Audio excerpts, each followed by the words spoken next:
भारत में प्रत्येक तिथि, माह और ऋतु का अपना विशेष धार्मिक और सांस्कृतिक महत्व है। विशेष रूप से कार्तिक माह, जिसे हिंदू कैलेंडर में बहुत ही पवित्र और विशेष माना जाता है।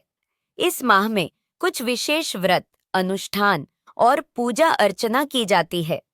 आंवला का पेड़ भी भारतीय संस्कृति में अत्यधिक पवित्र और आशीर्वाद देने वाला माना जाता है। आंवला के पेड़ के नीचे भोजन करने की परंपरा विशेष रूप से इस माह में प्रचलित है और इसे एक शुद्ध, पुण्य और आशीर्वाद के रूप में देखा जाता है।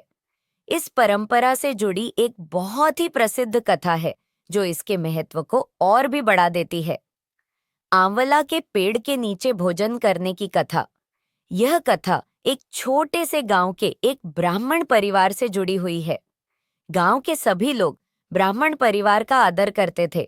उनके घर में हमेशा एक सजीव वातावरण रहता था जहां हर किसी की मदद की जाती थी।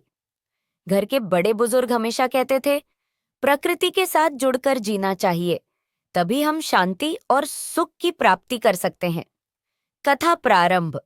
एक दिन कार्तिक माह के पहले दिन ब्राह्मण परिवार के मुखिया ने अपने परिवार को बताया कि इस महीने आंवला के पेड़ के नीचे बैठकर भोजन करने से अपार पुण्य मिलता है।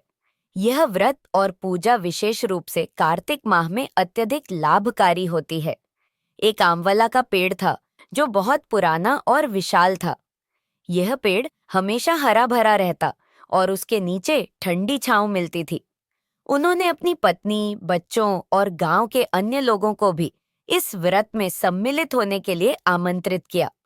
अगर हम इस पवित्र पेड़ के नीचे भोजन करेंगे और अपने मन को शुद्ध करेंगे तो हमारे जीवन में सुख, समृद्धि और आशीर्वाद आएगा। आंवला वृक्ष के नीचे भोजन की परंपरा, गांव के लोग इस व्रत और परंपरा को मानने लगे। हर दिन कार्तिक माह में सुबह के समय आंवला के पेड़ के नीचे बैठकर लोग एकत्रित होते। वहां एक सुंदर वेदी बनाई जाती जिस पर आंवला के फल रखे जाते थे और पूजा की जाती। इसके बाद सब लोग मिलकर उस स्थान पर सादे और पारंपरिक भोजन का सेवन करते। यह भोजन आमतौर पर चावल, दाल, रोटी और साग आदि होते थे जो सभी के लिए शुद्ध और ताजे होते थे।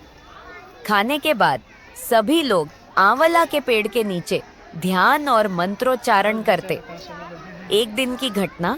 एक दिन कार्तिक माह के एक खास दिन उनके परिवार के सभी लोग आंवला के पेड़ के नीचे बैठे भोजन कर रहे थे।